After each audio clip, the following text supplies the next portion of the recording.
That night, Napoleon Bonaparte did not lose a battle. There were no cannons firing, no drums beating, no cavalry charging through smoke and mud. But before dawn, the most powerful man in Europe would lose everything. France did not fall on a battlefield that night. Napoleon did not surrender to an enemy army. He surrendered to reality. This was not the night of defeat. This was the night Napoleon realized the war was already lost. For more than a decade, Europe had bent to his will. Kings had fled. Empires had collapsed. Borders had been redrawn at his command. Napoleon had turned France into a machine of war so efficient, so relentless, that no coalition could stop it for long. Until one winter broke it. That night in April 1814, Paris was quiet. Too quiet. The city that had once roared with revolutionary energy now whispered in uncertainty. Foreign armies stood near its gates. The tricolor still flew, but its meaning was fading. The empire looked intact on maps, but inside it was collapsing. Napoleon was not in Paris. He was in Fontainebleau, isolated, surrounded by silence, reports, and the slow realization that there were no good options left. The man who had dictated terms to Europe now waited for messages that would decide his fate. This was the final night of Napoleonic France. Napoleon had always understood war as more than battles. He understood logistics, manpower, and morale. He knew that armies march on food, pay, and confidence. What he did not fully accept, until it was too late, was that empires collapse when they outgrow their economies. France had been at war almost continuously since 1792. What began as revolutionary defense turned into continental domination.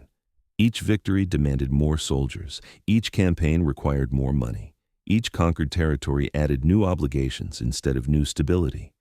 For years, the system worked. Conquests paid for conquests. Defeated states paid indemnities. Loot flowed back to Paris. The empire fed itself on victory. But victory is a fragile source of income. When Napoleon invaded Russia in 1812, he did not just gamble his army. He gambled the entire economic foundation of his empire. The Grande Armée marched east as the largest military force Europe had ever seen. It returned as a ghost. Hundreds of thousands of soldiers were gone, not defeated in battle, but consumed by distance, cold, disease, and starvation. France lost not just men, but trained men, veterans, officers, experience. Replacing them required time, money, and resources France no longer had. From that moment on, Napoleon was no longer expanding, he was bleeding. Taxes rose, conscription intensified, entire generations were pulled into uniform. Rural France emptied of young men. Productivity fell, resistance grew. The empire demanded more at the exact moment it could afford less. Napoleon responded the only way he knew how. He fought harder. In 1813, Europe rose against him again: Prussia, Austria, Russia, Britain. This time, they did not negotiate. They coordinated. They learned. They avoided decisive battles. They drained France slowly. The war turned into attrition, and attrition favored those with deeper reserves. France did not have them. The economy strained under blockades. Trade collapsed. The continental system, designed to weaken Britain, strangled France instead. Ports stagnated. Merchants suffered. Inflation crept in. Confidence eroded. Napoleon still won battles, but each victory cost more than it returned. By early 1814, enemy armies crossed into France itself. This was unthinkable just years earlier. The emperor, who had crowned himself in Notre Dame, now fought defensively on his own soil. He moved constantly, issued orders, planned counterattacks. But beneath the activity was a growing certainty. There were no reserves left, no fresh armies waiting, no economic miracle coming. France had reached its limit. On that night in Fontainebleau, Napoleon reviewed reports by candlelight. Maps spread across the table, numbers that could no longer be ignored, army strength shrinking, allies abandoning him, marshals hesitating, loyalty was fraying. Men who had followed him across Europe now questioned whether continuing made sense, not because they doubted his genius, but because they understood the arithmetic. France could not win this war. Napoleon still believed he could fight on, But belief is not enough when the system beneath it collapses. Paris was negotiating. The Senate was preparing to act. The marshals were discussing the unthinkable, not defeat, abdication. Napoleon sensed it. Power does not vanish suddenly. It leaks away. Conversations stop including you. Decisions are made elsewhere. Orders are delayed. Support becomes conditional. That night, Napoleon was still emperor in title, but the empire was already gone, and for the first time in his career, Napoleon Bonaparte was not choosing the next move. He was waiting. While Napoleon waited in Fontainebleau, Paris was already slipping from his grasp. The city had not been taken by force. It had been surrendered by calculation. Foreign armies stood close, but what truly ended the empire happened inside rooms, not on battlefields. The Senate met without Napoleon's approval. Men who had owed their power to him now spoke as if he were already gone. They framed their actions as necessity, not betrayal. France needed peace. France needed stability. France could no longer afford Napoleon. This was not cowardice. It was arithmetic. The war had drained the country. The treasury was exhausted. Credit was fragile. The population was tired of endless conscription and rising taxes. Paris was not preparing for another heroic defense. It was preparing to survive. Napoleon's marshals understood this better than anyone. These were not weak men. They had won his wars. They had marched with him from Italy to Egypt, from Austerlitz to Moscow. But they were soldiers, not dreamers. And they could read the situation clearly. There were no new armies left to raise without breaking the country. There was no money left to sustain another campaign. There was no political support left to continue alone. Napoleon still believed that one more decisive action could change everything. He proposed marching on Paris. He proposed rallying the remaining forces. He proposed continuing the fight from the provinces. The marshals refused. This was the moment Napoleon truly lost. Not when enemy armies crossed French borders, not when Paris opened its gates, but when his own commanders told him that the war was over. For years, loyalty had flowed upward toward Napoleon because he delivered results. Victory had justified obedience. Now that victory was no longer possible, loyalty evaporated. Power does not disappear in a single moment. It dissolves when it stops being useful. At Fontainebleau, the atmosphere changed. Conversations grew colder. Reports became shorter. Decisions slowed. The emperor's presence no longer commanded urgency. The machinery of power was disengaging from him. Napoleon sensed it immediately. He had built his empire on control, of armies, of timing, of information. Now all three were slipping away. On April 4, 1814, the marshals confronted him directly. They told him that the army would no longer fight for his personal rule. They did not accuse him. They did not threaten him. They simply stated the fact. France would not continue the war for Napoleon Bonaparte. They offered him a choice that was not really a choice. Abdicate or face internal collapse, continue and risk civil war, persist and watch the country tear itself apart. Napoleon resisted.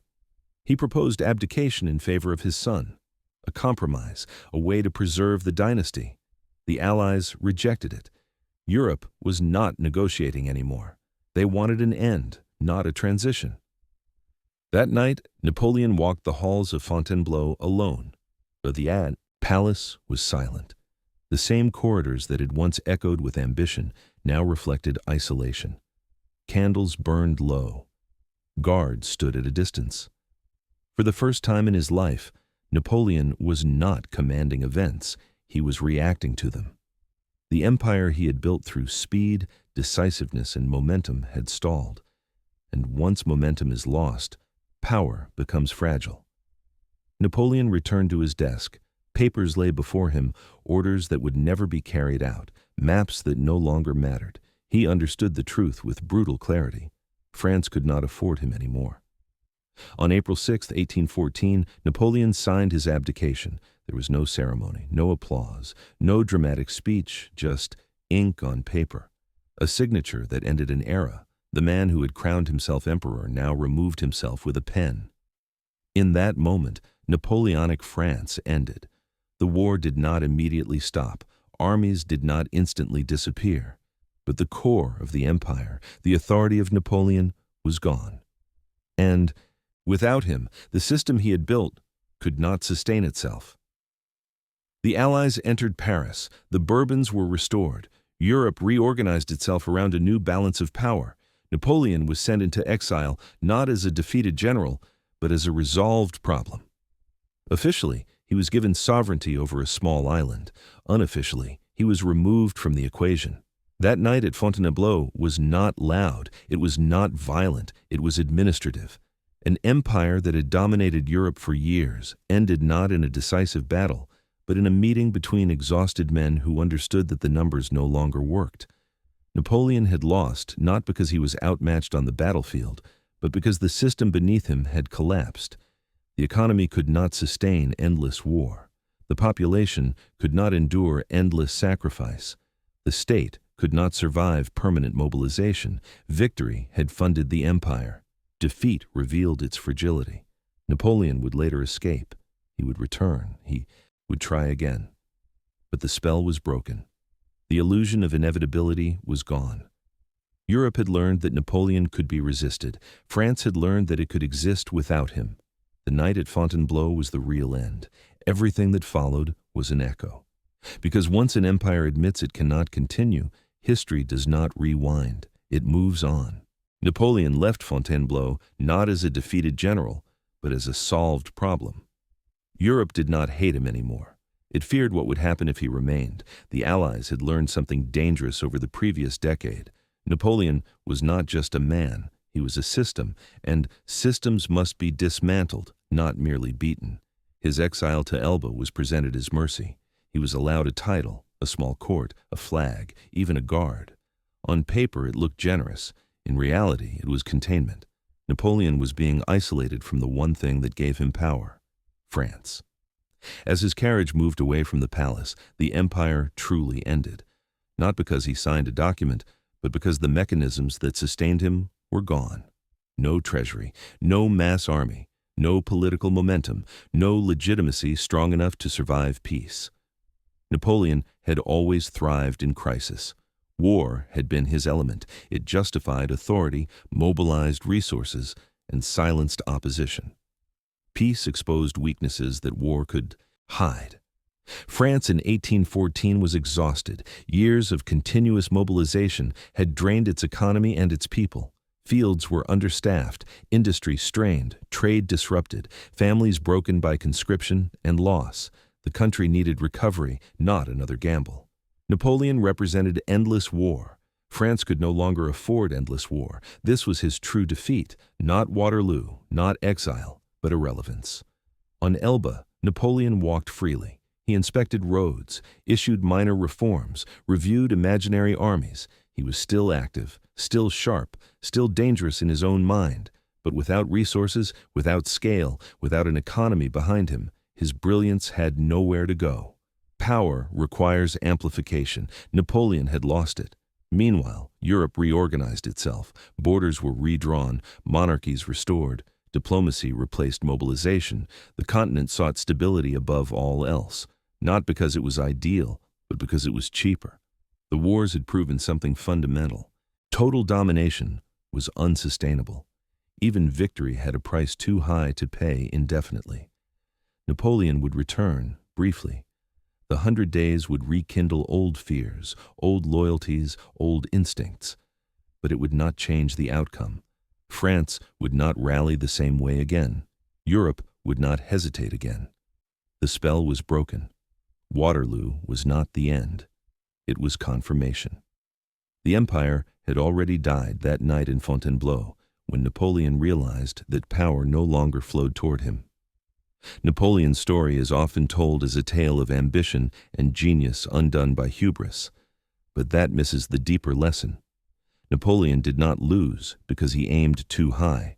He lost because the structure beneath his ambition could not sustain it. Empires are not defeated when their leaders make mistakes. They are defeated when their systems can no longer absorb mistakes. Napoleonic France was built on perpetual motion, constant expansion, continuous victory, endless mobilization. The moment expansion stopped, the entire structure began to collapse inward. War had funded the empire. Peace exposed the bill. This is why Napoleon's final night matters, because it shows that even the greatest individual power in history is still constrained by economics. Charisma cannot replace logistics. Genius cannot override exhaustion. Authority cannot exist without consent, and consent cannot survive infinite sacrifice. Napoleon did not fall from glory in a single dramatic moment. He faded when the system stopped responding to him. That night in Fontainebleau, surrounded by silence, Napoleon Bonaparte understood something he had avoided his entire life. The war was over, not because he was beaten, but because it no longer made sense. France needed peace more than it needed him. And when a nation reaches that conclusion, no leader can stand in its way. The loss of the empire did not erase Napoleon's legacy. His laws remained, his administrative reforms endured, his impact on Europe was permanent. But empire and legacy are not the same thing. Empires demand constant fuel, legacy does not. Napoleon had built an empire that required endless war. Europe chose survival instead. That choice sealed his fate. The night Napoleon lost was not the night he was defeated on the battlefield. It was the night the world decided it would not keep paying for him. And once that decision was made, everything else was inevitable. Napoleon Bonaparte did not lose because he was weak. He lost because the cost of winning had become too high. That is the quiet truth behind his fall. Empires do not end when they are conquered. They end when they are no longer affordable. On that final night in Fontainebleau, Napoleon still wore the title of emperor. But the empire was already gone, and history moved on without him.